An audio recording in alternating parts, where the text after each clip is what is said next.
Daniel cursó su licenciatura en Psicología en la FE Zaragoza, tiene un máster en Pedagogía Montessori y Educación Infantil, un posgrado en Psicopatología Clínica, un máster en Psicoterapia, eh, otro máster en Psicoterapia del Bienestar Emocional y Terapia de Tercera Generación de España, es miembro del Registro Nacional de Psicología, tiene una certificación en estándares de competencia como agente capacitador externo presencial. Continuando ya con lo que nos dio Fer como presentación a nivel currículum, pues nada más sería complementar que pues afortunadamente he podido ejercer también mi profesión en distintas áreas. Ha sido como docente en varias universidades, privadas, públicas, también ha sido como tutor académico, también ha sido como capacitador para empresas, también ha sido como psicoterapeuta en áreas pues clínicas, educativas. Igual en situaciones nacionales e internacionales. También he tenido la oportunidad de poder trabajar con la UNAM en proyectos que han abarcado desde tiempos de pandemia hasta la actualidad, y bueno, estos van por tiempo, ¿no? Sumado a esto, me ha causado gran, pues, importancia o preocupación, algo que está muy por encima y que no se toma de la manera, pues, prudente, principalmente hasta dentro de las universidades e incluso seguido de la vida después de estas, hablando en el ámbito laboral. Muchas empresas tampoco le dan continuidad y seguimiento a lo que debiera ser las funciones profesionales éticas del psicólogo, y obviamente separando lo que es un psicólogo clínico, lo que es un psicoterapeuta, lo que es cualquier área de desarrollo laboral en la psicología, ¿vale? Entonces, el tema de hoy, pues, es profesionalización ética y científica para los educandos en psicología o psicoterapia para México, ya que todo esto varía a nivel contextual y regional, ¿de acuerdo? Bien, entendiendo esto, bueno, ya me presento un poquito Fer, nos saltamos esta parte. Algunos lineamientos, bueno, ya ustedes podrán participar al término. Si quieren tener su cámara encendida, adelante, si no, no hay problema. Y pues respetar la opinión de cada uno. ¿Qué objetivos vamos a cumplir? En breve, me gustaría que se entendiera el significado de por qué estamos hablando de temas de ética para psicólogos, ya que esto es fundamental. Sí me gustaría ir aclarando poco a poco en cuanto se va dando el tema varios estatutos y puntos que son muy importantes. Nuevamente, estos deberían de ser cubiertos por las universidades desde los mismos planes de estudio y seguidos en la práctica profesional por las empresas o clínicas o cualquier área que ustedes estén desempeñando. Debe de haber esa mancuerna, porque si no, realmente se siguen teniendo este tipo de problemas en cuanto a la mala praxis psicológica o psicoterapéutica, que aclaro, no son lo mismo, suelen confundirse. La intención es que conozcan los participantes, entiendan la importancia de lo que es la parte científica. En esta no voy a ahondar mucho porque ya se ha hablado bastante, pero noto que la parte ética se deja muy, muy por encima. Voy a empezar con lo que es la NEM. Es importante entender que la ética tiene un estudio claro desde la perspectiva filosófica, etcétera. Sin embargo, quienes se encargan de estandarizar o de meter o de enseñar estos apartados son las mismas instituciones. En el caso de México tenemos las instituciones académicas o educativas.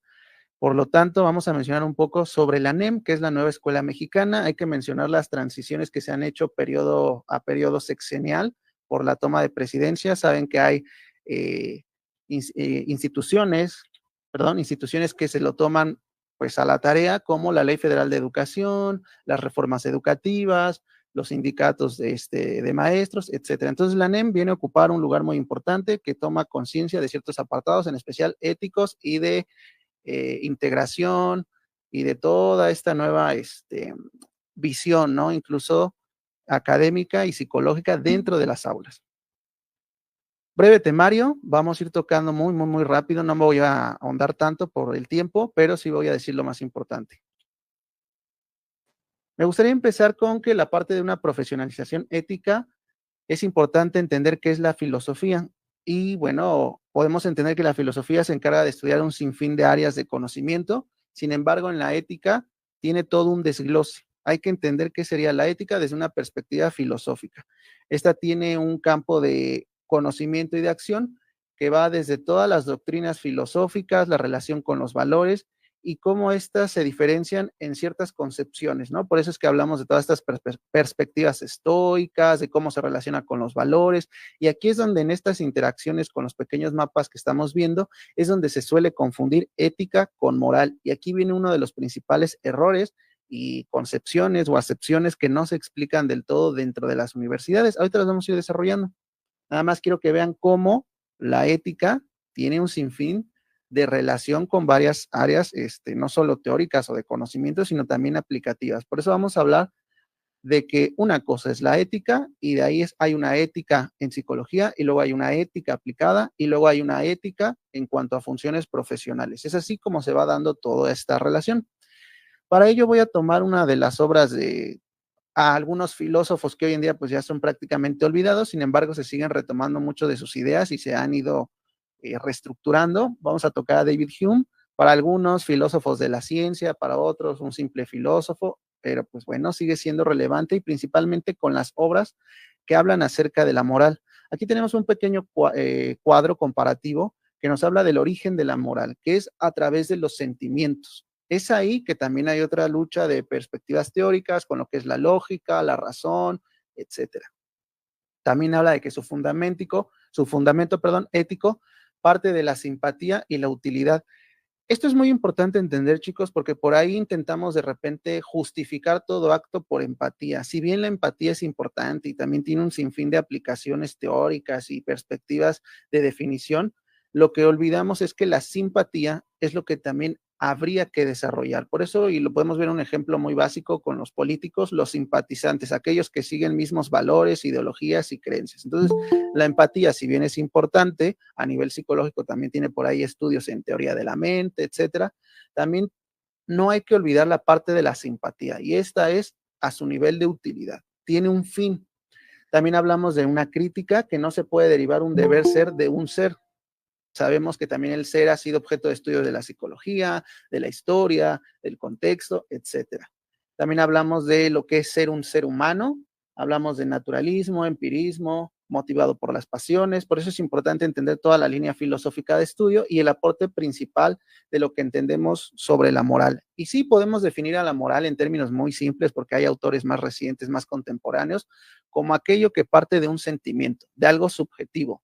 Entonces, al ser algo subjetivo, algo emocional, algo que es propio, queda encerrado en la interpretación de cada ser. Y es por eso que ahí nunca vamos a estar de acuerdo, y por eso es que la moral es un sentido y un sinfín de opiniones muy personales derivadas de la experiencia.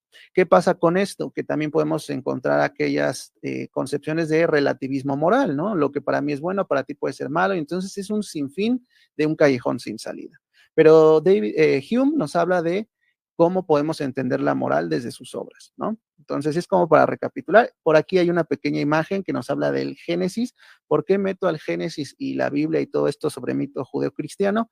Porque muchas veces en México, al menos, y en Latinoamérica, estadísticamente hablando, aún tenemos un gran porcentaje de personas creyentes. ¿Qué tiene que ver esto con la ética y la moral? Bueno, que básicamente quien ha estudiado un poquito de teología, deísmo, teísmo, etcétera, va a identificar perfectamente que la base cristiana o católica está formada por una ley moral o los 10 mandamientos. Entonces, sí habría que entender con qué tipo de moral es la que se está rigiendo un contexto histórico y sociocultural. Y en el caso de México y Latinoamérica, pues tenemos estas influencias. Nos saltamos a la parte de la ética profesional de psicología. Si bien entendemos que está una línea filosófica de estudio sobre la ética y su relación con los valores y las doctrinas filosóficas que han pasado a lo largo del tiempo, pues también entendemos que hay una ética aplicada. Por eso es que hablamos también de una ética que está en función del manejo de animales. También hay una ética con el uso de animales. Sus universidades les deben de explicar algunos protocolos. Hay protocolos por parte de la medicina que se han ido adaptando a la psicología. Ahí tenemos protocolo WinStar, protocolos de cuidado, higiene animal. Ahí están los protocolos de España, etcétera. En México también se han estado desarrollando los propios, pero con base en estos otros que estamos mencionando. Por eso es que hablamos de la ética y la psicología, hablamos de la ética en psicología y hablamos de una ética profesional. Quiero que entendamos que una cosa es la ética en psicología, ética y psicología, y la ética profesional. Aquí es donde también confundimos un montón porque suena tan parecido que creemos que es igual. Simplemente con que tengan claro que lo que debemos de saber nosotros como profesionales son las funciones éticas profesionales de un psicólogo, ya sea psicoterapeuta, clínico, educativo, criminal, forense, etcétera. Entonces, tenemos que ubicar muy precisamente cuáles son nuestras funciones profesionales. Y esto se supone que debería de ser de carácter obligatorio en la praxis psicológica y dentro de la enseñanza académica o dentro de sus universidades. Por aquí tomé un meme que me dio mucha gracia, de que cómo me da risa ver estudiando psicología la raza más hija de, ya saben qué.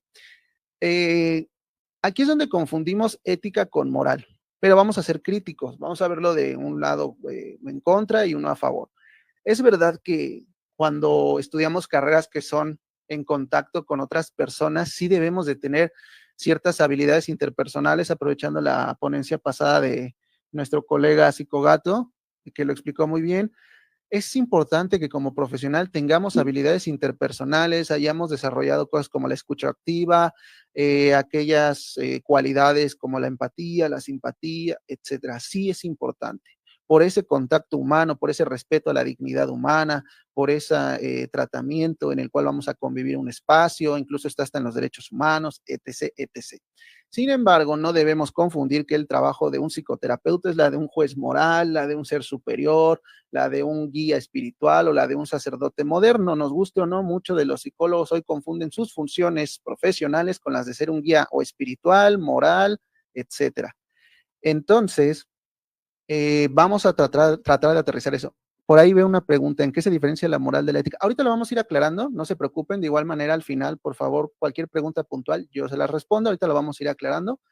Entonces, entendamos, chicos, que la moral parte de este juicio personal, subjetivo, emocional, y la ética va teniendo un desarrollo no solo de estudio filosófico, sino se va juntando con estos otros apartados y estatutos legales e institucionales. Y sí hay una línea de separación donde nos ayuda a diferenciar cuál es cuál y cómo aplicarla. Entonces, nada más como breve comentario, no confundir moral con ética, porque les voy a dar un dato curioso, desde la pandemia se nos dio un estatuto, un aprecio, una casi adoración a los psicólogos en pandemia y pospandemia. ¿Cuál es el problema de eso? Que nos subieron a un pedestal en donde ahora casi nadie nos cuestiona y lo que diga un psicólogo es palabra y ley moral, y la verdad es que no es así. Por eso vemos prácticas tan tristes como no le hables a tal persona, no te juntes con tal persona, ya diciéndote cómo pensar, sentir y comportarte o relacionarte con cierta persona. Es ahí donde estamos violando ya funciones profesionales.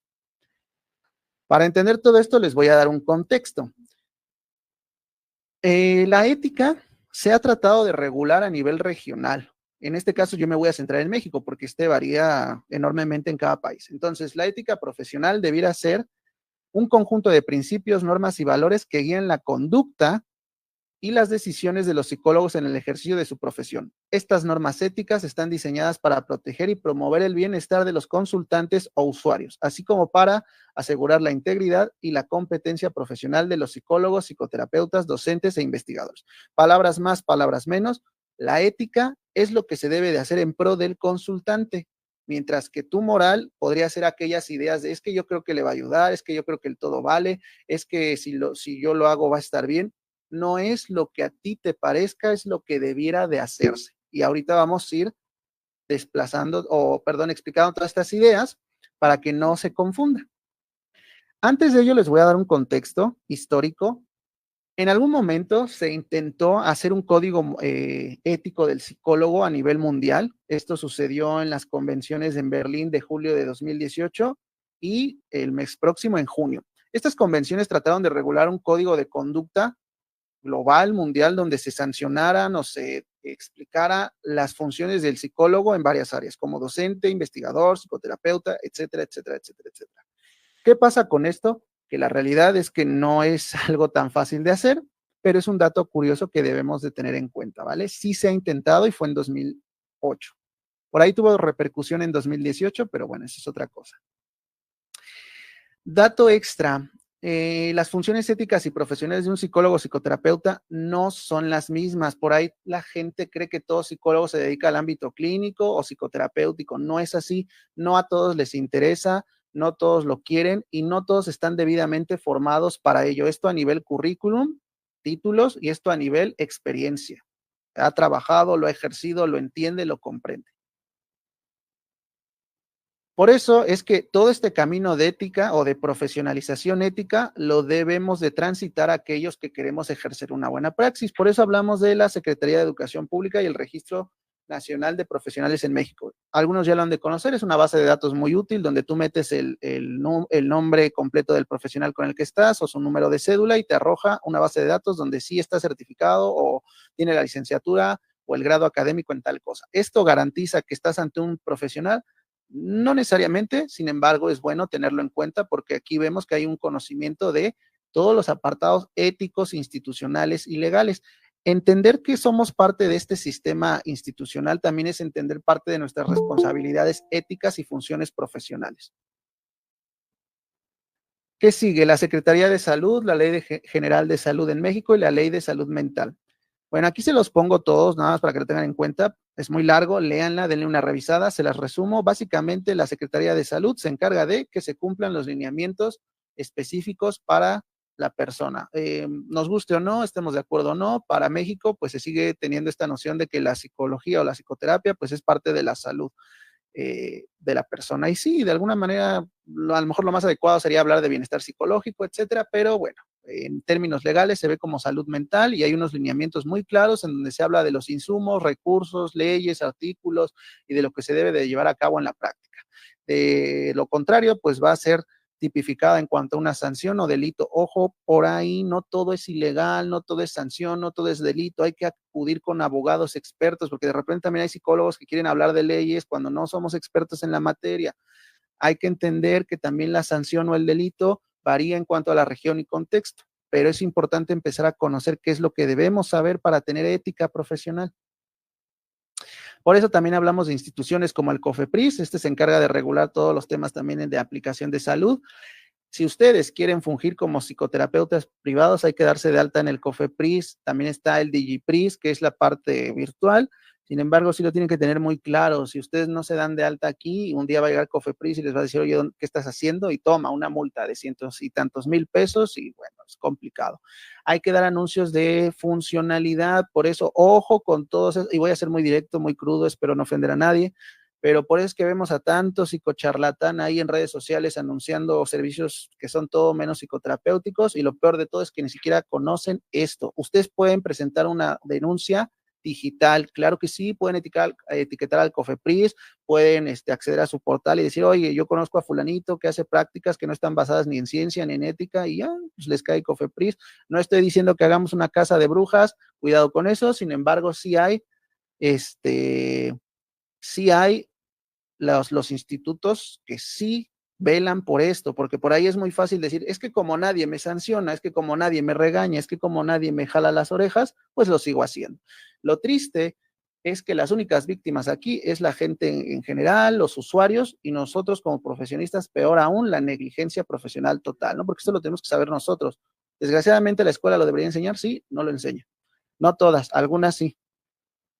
Código Penal Federal, hay que también saber un poquito de leyes. ¿Qué pasa? ¿Qué delitos hay? Estos sí son delitos, usurpación de funciones profesionales e intrusismo profesional.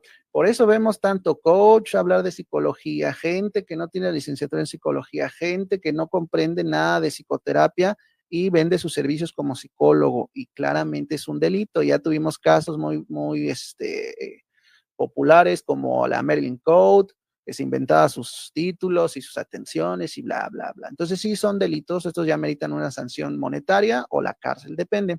Pero en México sí lo hay. Tenemos las NOMS, normas oficiales mexicanas. Estas se encargan de regular la práctica psicológica en varias áreas, a nivel empresa, a nivel escuela, a nivel privado, a nivel instituto. Psicoterapéutico también, si ustedes piensan poner un consultorio, pues hay que tener en cuenta todo esto. Aquellas hacen referencia, ¿qué dice? Yo he visto un thread donde que anuncia como psicóloga cristiana. Sí, también, miren, voy a tomarme rápido esta participación, es muy importante. Voy a decir algo muy polémico, ya ustedes tomarán la mejor decisión. Ningún tipo de psicólogo que se adscriba o esté adscrito a una ideología reciente, de antaño, lo que sea, es ético. No está bien.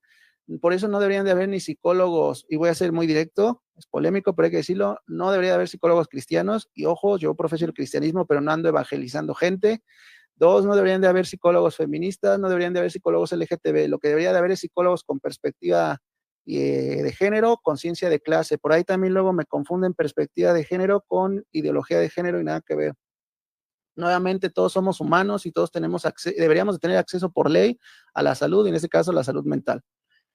Continuando con esto, las NOMS tienen que tener un cuidado de cumplimiento desde formar expedientes, confidencialidad, privacidad, en cuánto o en qué momento yo puedo violar los derechos de privacidad, es decir, si la persona corre riesgo o va a dañar a un tercero, pues sí puedo violar estas normas, pero si no, pues no.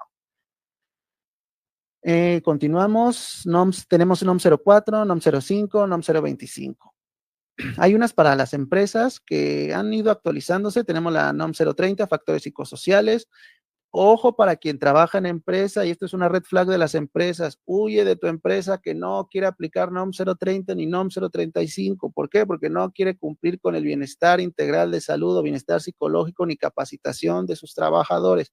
Ya sabes, aquellos jefes que te avientan un bolillo con croquetas, quieren que te que te pongas la camiseta y que no digas que no. Y bueno, huye, es una red flag, huye de esas empresas que no tienen NOM 035, ignoran de sus funciones éticas y profesionales, y quien no tenga NOM 035 va a ser acreedor a unas multas muy grandes de dinero, así que ojo con eso. También tenemos la NOM 037, esta entró el año antepasado, en rigor, y es la que se ocupa del teletrabajo. El teletrabajo, acuérdense que vino a renovar desde pandemia. Yo he tenido la oportunidad de trabajar en su mayoría por teletrabajo y hay que conocer todo esto también, ¿eh? Y bueno, en México pues se está tratando de adaptar, ya saben, esta parte de hasta incluso de reducir la jornada laboral, que bueno, es pura propaganda publicitaria, pero es otro tema. Vamos a hablar de otras instituciones. El RENAP, si no estoy equivocado, si no ahí me corrigen, es una propuesta de varios estados de la República, pero en especial por Chihuahua, si no me corrigen. Y es una especie de base de datos como la SEP, en donde estamos los profesionales que hacemos una psicología basada en ciencia y tenemos las acreditaciones necesarias.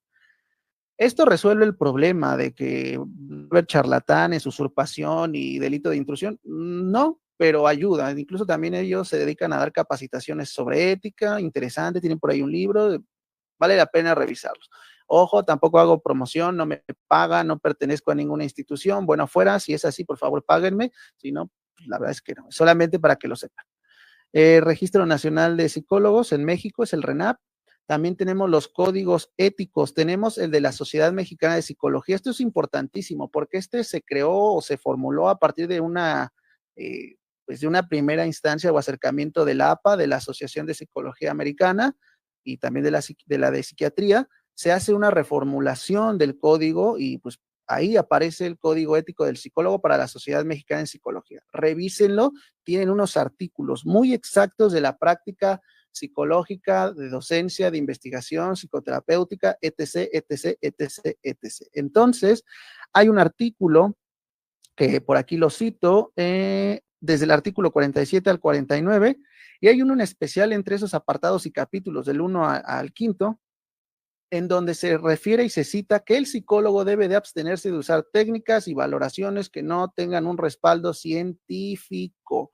Por ahí, si su charlatán favorito de redes sociales les dice, no, es que no es cierto, es que el humano es más complejo y que la conducta no lo abarca todo y que el ser humano es una amplia gama de colores y cosas, o sea, sí, pero no así. Sí hay instituciones que sancionan todas esas malas prácticas. Tenemos el código de la FENAPSIME. Este igual es una propuesta en apoyo al que se creó en la sociedad mexicana, y aquí igual nos da unos capítulos que hablan sobre lo mismo, y aquí está el artículo que les menciono. Artículo 44, los psicólogos deben de abstenerse de utilizar técnicas de evaluación e intervención que no estén sustentadas por una teoría y metodología científica. Así que por ahí si escuchan que hay psicólogos o personas que dicen, no, es que el humano es tan amplio que se vale todo, no. A nivel legal ya si hay penas, delitos, sanciones, nada más hay que ver en dónde cae. Por eso hablamos de una tipificación de la conducta o del delito. También hablamos del código este es complemento de la Sociedad Mexicana. Por último es el del AMAPSI, y bueno, tiene este apartado muy especial donde dice respeto a la integridad humana, obliga a los profesionales a respetar la integridad de las personas en todos los ámbitos. Quiero tomar muy claro y puntual esto. Todos tenemos ideologías, creencias y lo que sea y son válidas. Válidas no quiere decir que estén bien o mal, válidas no quiere decir que tengan la razón o no, porque no, eso no es nuestra área de intervención. O sea, nuestra área de intervención no es convencer al consultante de si está bien o está mal, de que si es lo correcto o no, de que si está moralmente equivocado. No, lo tenemos que entender, aceptar y saber pues, dialogar, discursar, interactuar en ese aspecto. Pero ojo, no porque yo también siento un cierto agrado a alguna ideología, alguna creencia, quiere decir que yo esté justificado para hacer una praxis ligada a una ideología. Nuevamente, me tomo como ejemplo, yo tengo una ideología cristiana y no por eso voy a hablarles de Cristo en mis consultas, ni los voy a evangelizar, ni les voy a decir que crean en Dios para que estén bien, para nada. No funciona así. Otro tema que mucha gente se pregunta, ¿qué se necesita para ser un psicoterapeuta en México? Pues muchos hablan por ahí que se necesita de maestría. Eso no es más que un mito mal divulgado y de nulo conocimiento. Les voy a explicar de dónde salen y por qué se han mantenido hasta la fecha. Tomo de ejemplo algunas certificaciones mías. Como tal, yo tengo una licenciatura en psicología por Zaragoza. Tengo unos títulos que en España sí pueden tomarse como maestría porque aparecen en el registro académico electrónico de España y por eso este círculo que ven aquí, que es un timbrado o apostillado de Haya, lo cual se dio en una convención de hace unos años donde validan los estudios del extranjero, sí, yo puedo irme a España y decir que tengo maestrías. Mis máster o posgrados allá son maestrías. ¿Qué pasa aquí? Que tiene que pasar por un proceso de homologación profesional, de titulación, es decir, aquí en México hay algo parecido, hay un programa de estudios parecido a lo que cursaste en España, si es así, se valida aquí y entonces se te da tu cédula como maestría, si no, se baja a nivel de diplomado, a nivel de posgrado, que es lo que me ha pasado a mí. ¿Me entienden? Pero tus estudios deben de estar timbrados con este apostillado de Haya, este azulito, la carta de la convención, y tienes que pedir tu proceso de homologación de estudios superiores ante la SEP, pagas 1,000 y tantos, es electrónico y ya te hablan en unos meses. Oye, ¿qué crees? Si se parece el programa que cursaste acá en España a una escuela de México, toma tu cédula y vete al demonio, ¿no? Bueno, no así, pero pasa. Entonces, ojo, ojo con eso, porque también por ahí hay cada máster o posgrado patito que no te dan esto y pagas un montón y no tiene ninguna validez, más que pues el conocimiento tal vez.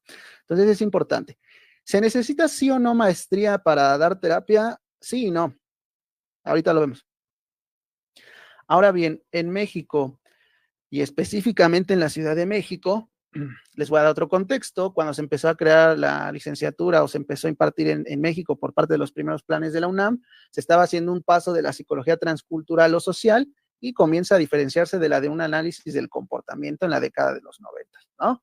Gracias a los primeros planes de estudio en consideraciones de psicología. Y hablar de alguna ideología, si ambos lo aceptan, es válido. Es que pueden hablar de lo que quieran. O sea, el espacio psicoterapéutico es libre, pero no es nuestro plan de acción. Yo no puedo ejercer desde ahí y decirte, te pongo un caso, y lo tomo de acá del buen Eliezer, que estaba en su ponencia. Si hay un problema interpersonal y me dice una pareja, oye, pues yo soy cristiano, ¿no? Y yo creo que la moral, pues hay que tenerla muy alta y hay cosas que son pecado. Y la otra persona, bueno, yo no soy cristiana, pero siento que no hice un pecado, no estoy tan mal. Entonces yo no puedo ejercer una intervención desde, ya viste, es que tu pareja es cristiano, yo también comparto esa ideología, entonces tú estás mal. No, podemos hablar, pero nuestro punto de acción no son las ideologías en sí. Podemos escuchar, podemos tomarlas incluso como algo que esté ahí propiciando hasta el malestar. Claro, tienen que ver, sí, pero no soy yo, por ejemplo, no estamos en una sesión conmigo de pastor no sé, a escucha, ¿no? Yo no estoy evangelizando a nadie. Entonces, ojo con eso. No, no hay de qué. Dato extra 3. Perdón, continúa. Entonces, los primeros planes de estudio en la UNAM se hace este rollo de pasar de la psicología social al análisis del comportamiento. Y viene un instituto muy bonito que casi nadie conoce y los que son docentes deberían de conocerlo. Yo que ya llevo unos años en la docencia, tenemos que estar en esa plantilla por parte del CIFRS o la cosa esa. ¿Qué nos dice? Que es la Secretaría de Educación, con parte de la Secretaría de Educación Pública, que es la SEP. Entonces, este CIFRS, que es la Formación de Recursos Humanos para la Salud o Comisión Interinstitucional, va de la mano con la SEP y hacen una mancuerna en decir, mira, tal universidad quiere validarse como escuela en psicología, trae su RIBOE, para darle su RIBOE federal o estatal, su plan de estudios, ya lo trae hecho, trae un equipo de trabajo. Entonces yo el CIFURS y la SEP lo validamos y decimos, mira, su plan de estudio tiene coherencia, ¿no? Que pase como psicología. ¿Qué pasa con esto? Y aquí viene mucho de la queja de que no están actualizados y que de por qué seguimos hablando de psicoanálisis y de que de salud mental y porque nos guste o no a nivel legal institucional ya hay una base muy, muy estructurada, no la vamos a tumbar. Tendríamos que hacer una revolución y acabar con todos los institutos y formar una psicología desde los cimientos. Entonces ya lo mejor es adaptarnos, entenderlo y poco a poco ir cambiando en generación en generación. Entonces, estos trabajan y dicen, mira, ahí está el plan de estudios y por lo tanto lo que se enseña. Desgraciadamente, si los contenidos no se actualizan del todo, que ojo, hay escuelas en México que sí enseñan sobre ética y sobre ciencia o psicología basada en evidencia, ahorita lo vamos a checar, pero la gran mayoría es como, ¿qué pase? Aprobado. Entonces, para que conozcan quiénes son los responsables, ¿no? Al rato que aparezca funado, ese dijo que, no, yo nada más les comparto el dato. Dato extra 3, las funciones profesionales del psicólogo son lo que debería saber. Ojo, aquí yo voy a tratar de dar una definición porque es complicado. Entonces, las funciones profesionales del psicólogo son lo que debería saber hacer, saberes referentes a la disciplina y el área, mientras que las funciones éticas son lo que debería de hacer, saberes aplicados, pero ¿para quién? En pro del consultante y de tu comunidad de trabajo, no de ti, no porque tú digas, es que a mí me ayudó el horóscopo, las cartas, les va a ayudar a mis consultantes. No, no es en pro tuyo, es en pro de él o ella. Por aquí se suele también tergiversar el discurso y, bueno, pero es que qué tal y a él le sirve. Bueno, entonces si le está sirviendo más el tarot, aquí hay muchas, muchas aristas. Tal vez tú no eres tan bueno, tal vez ni siquiera su problema es para psicólogo, tal vez se siente más cómoda ya, a un efecto placebo, un montón de explicaciones. Pero al menos nosotros como responsables morales, y aquí sí tomo la moral, como responsables morales de otra persona y como responsables éticos profesionales, pues tenemos que saber de todo esto en pro de su consultante y no de sus propias creencias e ideologías, pensando que todo sirve o todo aporta. En sí van juntas, pero no revueltas. Ahí luego confundimos. Entonces, ¿qué nos dice el CIFURS y la UNAM y los primeros planes de estudio ahora? Que en ese momento, chicos, porque ha ido cambiando, hoy en día los planes de estudio te prometen que tú vas a salir sabiendo dar terapia y siendo un tecnólogo, y eso es otra cosa, y siendo un psicoterapeuta, y vas a salir con las credenciales para psicólogo clínico. Aquí hay un poco de verdad y de mentira. La verdad es para venderte una matrícula y engancharte y pues jugar con nuestro desconocimiento. Y la otra es que tal vez sí te enseñen un poco de ello, porque también pasa de todo. Hay jóvenes estudiantes que saben más hasta que alguien que ya ejerce, pero la verdad es que no es del todo cierto, ¿eh? Es marketing. Entonces, se supone que las funciones empezaron a de hacer un counseling. Este es un término bien manoseado, prostituido y agarrado en todas las áreas, en empresas y gente, ya saben, whitezican y todo esto, pero hace referencia a un asesoramiento o acompañamiento. El psicólogo sí puede hacer ese tipo de asesoramiento y acompañamiento, pero ojo, no como intervención para el bienestar psicológico o de psicoterapia, sino para decir, oye, tal vez yo te puedo derivar, canalizar o darte una orientación muy breve, ¿no? Mira, a lo mejor tu problema es más con el médico, es más con un psicoterapeuta y alguien bien titulado, formado en instituciones válidas como la CEP aquí en México, etcétera. El de entender, aplicar e interpretar la psicometría. Esto debe de saber hacer un licenciado en psicología. Psicometría, y la gama de psicometría es muy amplia. Hablamos de estadística, pruebas paramétricas, no paramétricas, de confiabilidad, validez interna, externa, replicabilidad, test, pruebas, baterías psicológicas, etcétera. Esto lo debe de saber hacer un licenciado en psicología. Ojo, pues también hay sus críticas, ¿no? Los test proyectivos, etcétera, pero eso ya es harina de otro costal. ¿Qué más debería de saber hacer un psicólogo? Conocimiento y usufructo de historia de la psicología, es decir, va a conocer y usar la historia de la psicología. Es importante entender cómo ha tenido ese cambio dinámico, ¿no? De esta parte incluso hasta esotérica científica, conductismo, psicología experimental, análisis experimental de la conducta, diseños de investigación. Por ahí confunden psicología experimental con análisis experimental, con análisis funcional, no son lo mismo. Diseños de investigación, hay que saber de metodología. Licenciado en psicología que no sepa de metodología, no estudió psicología, no está estudiando psicología. Por eso es que también es muy fácil creer en cualquier pseudoterapia, pseudociencia, porque no se nos está formando en este rigor científico de crítica y de entender lo que es la epistemología, metodología, ontología, etcétera, ¿no? Una metodología aplicada a la investigación. Por ahí yo me he encontrado casos donde contadores enseñan de estadística a psicólogos y digo, es que la estadística de un contador o matemático no es la misma de un psicólogo que entienda de pruebas paramétricas y no paramétricas. Ojo con eso. El licenciado en psicología debería ser un científico experto en la conducta y no confundir con tecnólogos psicoterapeutas, son otros ámbitos para la investigación en psicología. Entonces, el licenciado en psicología sí tiene ya las habilidades y los conocimientos para hacer líneas de investigación y seguir contribuyendo a la formación de una psicología científica. No sé por qué los estudiantes, cada generación, están menos interesados en crear líneas de investigación. Para eso sirve hacer una tesis. Yo sé que es horrible, frustrante, aburrida. Yo pasé por eso, estarán pasando por ello o ya pasaron por esa situación. Pero la verdad es que saber hacer una tesis o tesina o investigación es la muestra de que esos conocimientos fueron aprendidos y están siendo aplicados. Es la importancia de entender porque eso nos va a ayudar a filtrar qué conocimiento es científico, del que no lo es, del que es psicológico, del que no lo es. Por ahí hay que revisar filósofos de la ciencia, tenemos a Popper, principio de demarcación. Hay que darnos un clavado, chicos, es importante. Luego, sapiencia del tronco en común, de conocimientos en psicología y sus distintas escuelas o enfoques, gestal, humanismo. Hoy en día sabemos que hay una pluralidad de psicólogos y diversos intentos de objeto de estudio, por tanto, diferentes psicólogos. Ya se sabe que no está unificada la psicología, sin embargo, sí hay una línea de investigación que ha optado por un camino científico.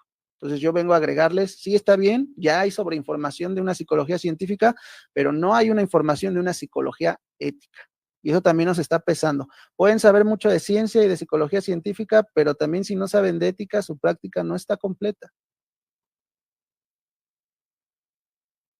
¿De qué deben de saber? De una comprensión de Lácatos, por ahí también mencionan a Lácatos, sí, también Lácatos, el buen Irme Lácatos, ¿no? Comprensión y revisión de ética aplicada en psicología. Deberían de saber los códigos e instituciones que estamos revisando, COFEPRIS, AMAPSI, FENAPSIME, la SMP, Código Penal Federal, etc., etc. Experto en conducta, análisis y modificación del comportamiento. Aquí yo les hago un hincapié, chicos, así se los ruego. Somos expertos en la conducta, no en el lenguaje no verbal, no en psicopatologizar conductas, no en ver cosas mágicas, que porque si le hizo así es psicópata, que porque si habla en voz bajita ya tiene tendencias al asesinato.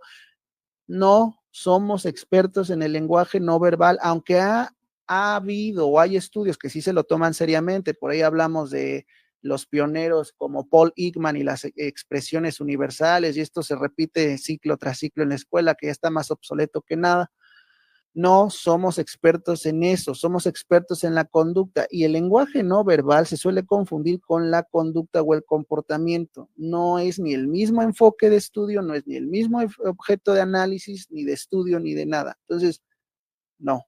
Lamento decirlo de esta manera, pero esto no es parte de una psicología popular, de series de Netflix, de fantasías personales, donde mira, es que psicoanalízame, ¿no? Ya obsérvame cómo me comporto, y entonces, sí, es así.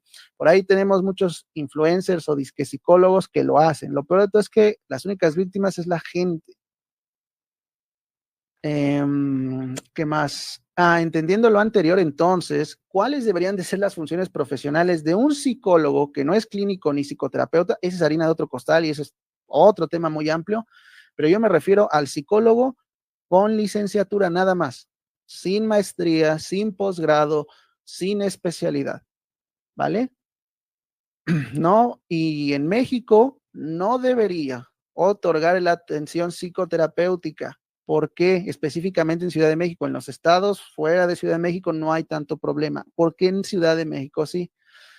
Recuerden que esto es a nivel político, económico. Somos una de las capitales que más generamos dinero, hay más importancia en las leyes, aunque también veamos muchas injusticias y negligencias, también hay más preocupación por la parte legal o institucional. Entonces, no es delito ejercer psicoterapia sin título. Ojo, porque por ahí los asustan, les meten miedo. Yo también fui uno de esos con miedo y decía, ¿cómo? Si no tengo maestría, ¿no puedo dar psicoterapia? Sí y no. Y esto es más por cuestión ética y moral que de conocimientos, porque también hay maestrías que son copias y pegas de ChatGPT, de libros desactualizados, no te enseñan nada. Incluso hay maestrías que te hablan del niño interior y de háblale a una silla vacía. Entonces, sí es necesaria la maestría siempre y cuando esté bien regulada por instituciones reales en México, haya contenido actualizado basado en ciencia y te expliquen la parte ética. Entonces, sí, ahí yo también voy a salir a decir, sí, tomen una maestría, porque la realidad es que se aprende más en este tipo de eventos y en redes sociales que en las mismas escuelas y universidades. Y lo lamento mucho, pero la educación hoy en día es un negocio y se paga por nada. Entonces, perdón, aquí aclarando, no es delito, pero como decía mi abuelita, y perdonen la grosería, hay que tener tantita madre en el sentido de que si vas a estudiar una maestría, que valga el precio porque es carísima, no alcanzan los salarios en México para maestrías y doctorados, a menos que seas de esos mañosos que estás en el CONACYT a cada rato, eh, pero por moral y ética, si puedes estudiar una maestría debidamente avalada y con los conocimientos y que sí te va a capacitar para dar psicoterapia, adelante, por mí dale. Y si tienes el dinero, dale. Pero si no, y eso es un tema, hay muy pocas maestrías que están con un buen riboe a nivel científico, ético y que te ofrecen lo que es. La verdad es que no es así. Aquí un dato curioso. Eh, permítanme un minuto nada más terminar esto. Entonces, ¿de dónde sale este miedo? Hay un hueco legal, chicos, y aquí estamos los mañosos. Hay que saber de leyes. Aquí hay un hueco legal, no es delito, pero hay que saber, hablen con abogados, no es delito, hay un hueco legal, no dice, si no tienes maestría, vas a ir a la cárcel por 3 semanas y te va a caer una gota en la cabeza y te va a hacer un hoyo hasta morir. No existe, no pasa, es un hueco legal. ¿Por qué? Porque no está normado, la misma institución lo sabe, las mismas leyes lo saben. Es un hueco legal del cual le puedes sacar provecho. No digo que esté bien, moralmente cuestionable, éticamente ya es otro asunto. Entonces, ¿de dónde nace todo esto? Recuerden que los códigos penales varían de la región a región y país a país. Lo que aquí puede ser un delito, ya puede ser una sanción. ¿De dónde nace todo este show? Desde el artículo 25 de la Ley de Salud Mental del Distrito Federal, publicado en la Gaceta Oficial del DF, cuando todavía Ciudad de México era DF, estamos hablando del 23 de febrero de 2011, establece que los requisitos para ejercer como psicoterapeuta en la Ciudad de México debe ser la cédula profesional como psicólogo y con estudios de postgrado. Aquí, término anglo españolete, puede ser postgrado o posgrado, es la misma vaina, es un estudio más arriba de la licenciatura. Pero ojo, un postgrado en España puede ser allá una maestría, mientras acá puede ser un diplomado por la homologación de estudios. Entonces, este término engloba cualquier tipo de estudio superior a la licenciatura, incluyendo maestrías y especializaciones, es lo que les estoy diciendo. Entonces, en psicoterapia realizamos que cuenten con validez oficial. Hay RIBOEs estatales o federales, también ojo con eso. Muchas universidades que te venden cursos o maestrías no te van a decir realmente si vale si ante la SEP va a aparecer o ante algún organismo. O sea, eso también pues, es una estafa, es un lucro. Y bueno, debe de estar aquí apostillado por el Haya, que es una convención que se dio en 1961.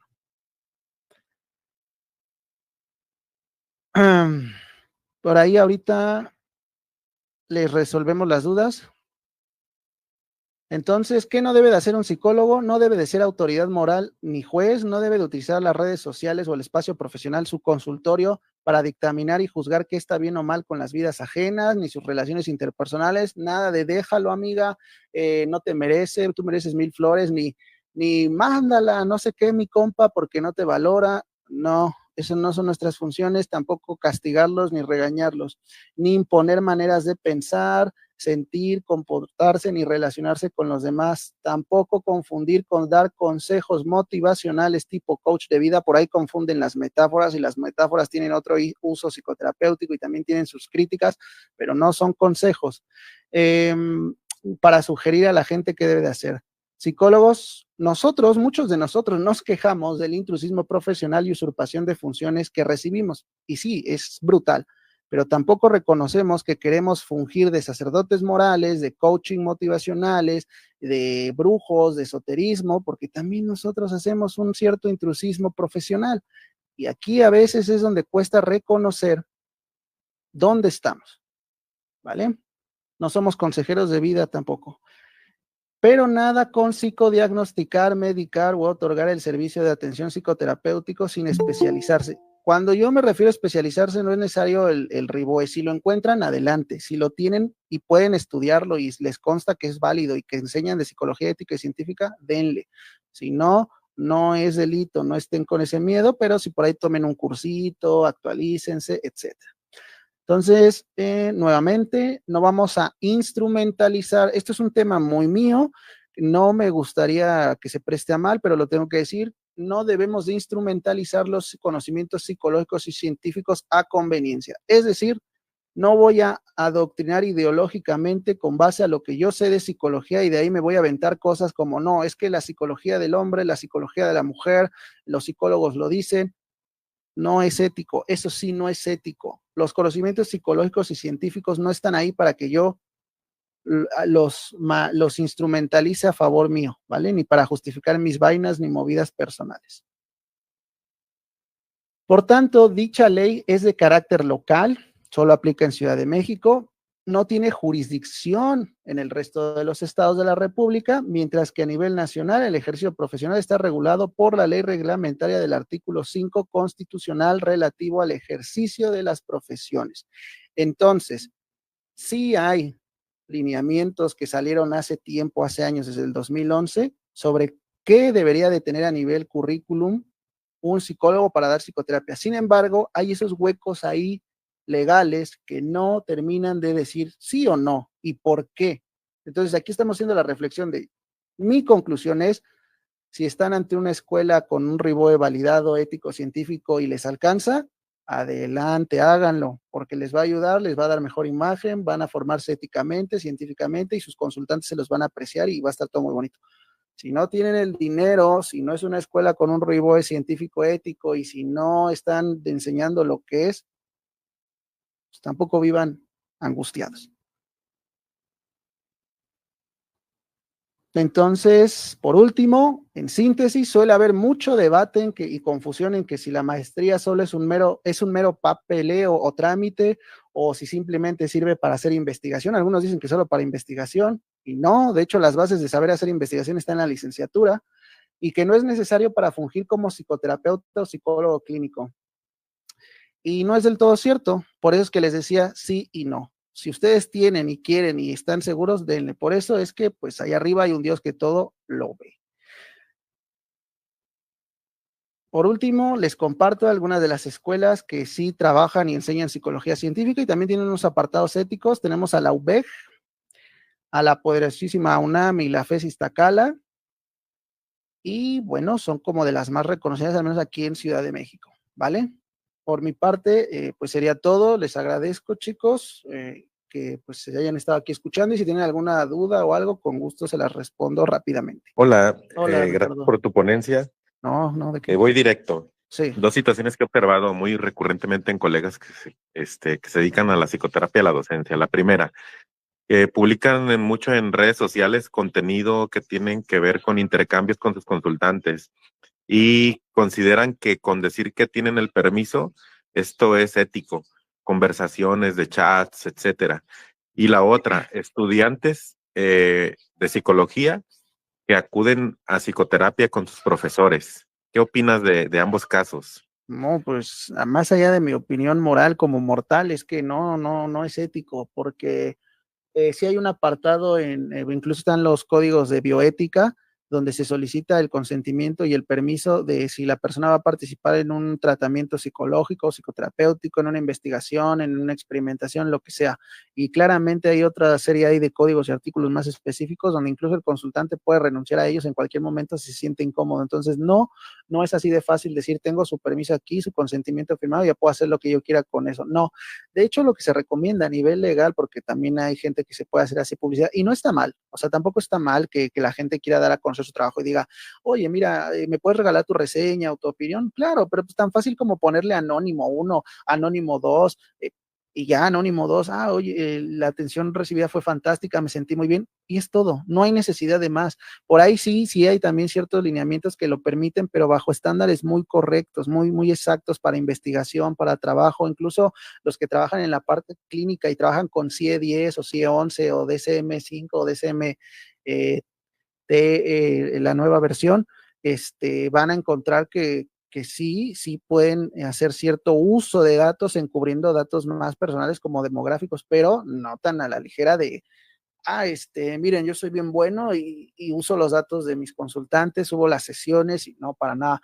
Y de los alumnos que toman sesión con sus profesores, híjole, es que esa demanda pudiera ser cubierta perfectamente por las escuelas si tuvieran el interés de trabajar la parte de tutorías emocionales. Yo he estado en escuelas donde he trabajado esa parte de tutorías emocionales, no todas quieren porque es dinero.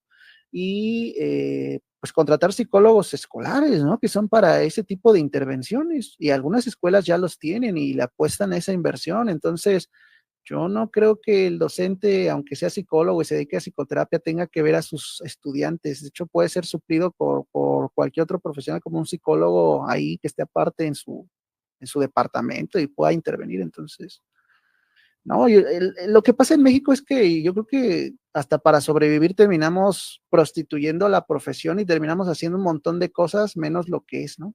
También es otro tema. Muchas gracias por tu respuesta. A ti, Ricardo, no hay de qué.